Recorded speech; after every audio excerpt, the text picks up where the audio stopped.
Hello bookworms, welcome back to another video, one that will combine my two biggest passions, literature and makeup.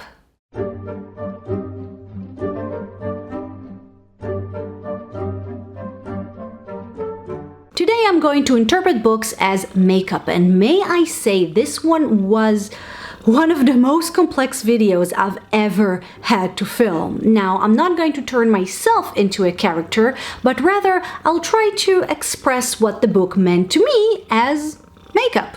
By the way, my cat came to join. I say hello, Seven. Here, look at the camera. She doesn't want to. I decided to do everything in a modern beauty style. This means no Halloween makeup, no artistic editorial stuff. Beauty makeup is wearable makeup, whether for everyday or evening, contemporary or retro, which was quite a challenge, and you will see why. Also, just to point out, I am a makeup artist. I'm good at my job, but I'm pretty bad at filming makeup, especially video. I still haven't figured out the best lighting for filming the makeup, as you will probably see yourselves. So I just wanted to let you know. So before I go into makeup and voiceover, I will set the scene. I will be wearing black, a different kind of black or whatever, as it's neutral, and I will also be pulling my hair back, including my bangs, because I don't want them in my face, but also because this is just about makeup, not hairstyle. So let's get into me interpreting books while painting my face. So let's start with Pride and Prejudice, or honestly just any Jane Austen novel. Obviously I'm going for a fresh, pretty classic English rose look. It's very proper, doesn't look like too much makeup, nothing scandalous like red lips or an eyeliner. God forbid, we want to look ladylike. However, if you look closely, you will see that this look is a little more than meets the eye, because hidden between these polite shadows and subtle blush is a little hint of sarcastic purple glow. Just a little bit to be interesting. It's cheeky but isn't overwhelming, and it harmonizes well with the rest of the look, creating a witty look without stirring too much scandal. The next look is inspired by Alice in Wonderland. Now, it would be easy to create a surrealistic or psychedelic interpretation of this classic, but I'm doing everything wearable. Different people interpret Alice in Wonderland in different ways, but I believe it's very easy to go over the top and make it too symbolic. But for me, I never saw it as a drug-fueled trip or a look into mental illness. For me, Alice in Wonderland represents the ultimate childhood wonder, imagination and naivete. The curious yet mundane way Alice looks at the strange world she encounters inspired me to create a sweet, innocent look with rather childish features. Nothing sexy or too make-up-y, yet filled with imagination represented by colors and glitter. The next look is inspired by The Great Gatsby. To me, this book always represented abundance, indulgence, having too much, splurging. Therefore, I decided to make this makeup look very glowy, showy, with just too much gold glitz and glam. This may be a really pretty look for some, but for me it's too much, with fake lashes and everything. Yet I didn't want to make it trashy. Remember, I need to make it wearable. And if this is your favorite makeup look, there is nothing wrong about it. You go full Nikki tutorials if that's your thing. But for me, it's a bit much. Crazy eyeliner, contour, all that jazz.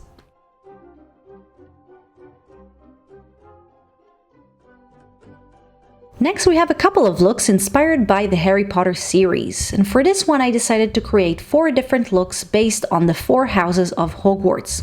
First, Gryffindor, the house whose colors are red and gold. This look matches its pupils. Brave. I chose to use very bold color because I'm here with my red lipstick, and who's going to stop me? And can I just say, this look was so frustrating to do because red eyeshadows are very hard to blend and my eyes just look so round and uneven, and it was very frustrating, but I think I managed. Next is Ravenclaw, the house of blue and bronze. The silver is only in the movies. Ravenclaws are the clever ones, so I chose to create a sophisticated, smart look that is much more minimalistic and elegant than the Gryffindors, with, of course, a blue eyeliner.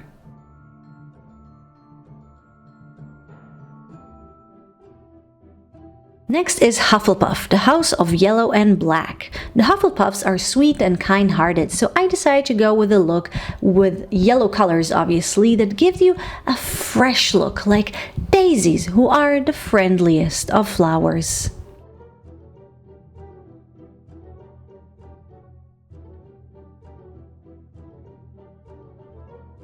And lastly is Slytherin, the house of green and silver, and unfortunately the most underdeveloped house. It would have been nice to have some Slytherins who aren't completely awful people, Snape's redemption aside, but since they are always represented as nothing but evil and power-hungry, I decided to give them a gothic treatment. Because if they have to be dark, at least let them be cool. Goths are often falsely categorized as bad news, but can be some of the nicest people you'll ever meet.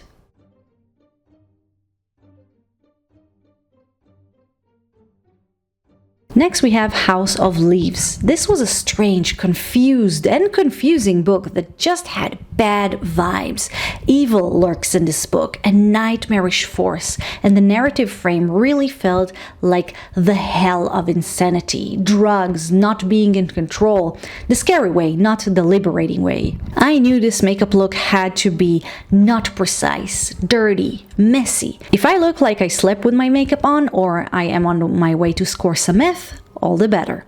I also used dark monochromatic colors to emphasize this darkness and not to add any cheerfulness through color. I don't bother with rosy cheeks because pale gaunt look works for this book. If I look a little scary and haunted, then I manage in my portrayal of this book.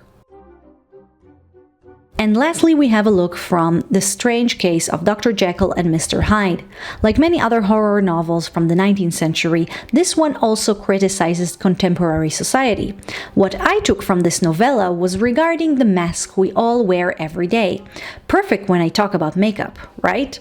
All humans have the ability to be both good and bad. We are capable of being kind to one another or evil. But according to this novella, and more true to Victorian society than it is for today, we try our hardest to suppress this bad side. And what happens when we try too hard to suppress our true selves? Well, you can't hide evil forever. Stevenson didn't imply we are all evil, and if you're interested, last October I did a series on Victorian horror books and what they represent. I'll link it in the description box. But back to the makeup. Since it's mask we're talking about, it's mask I will create. I decided for this look to use the full power of makeup and create a mask. Hide as much of my true skin and shapes as I can to create a new different person using makeup and create a look for someone different from my own. But don't worry, it's still me underneath it all.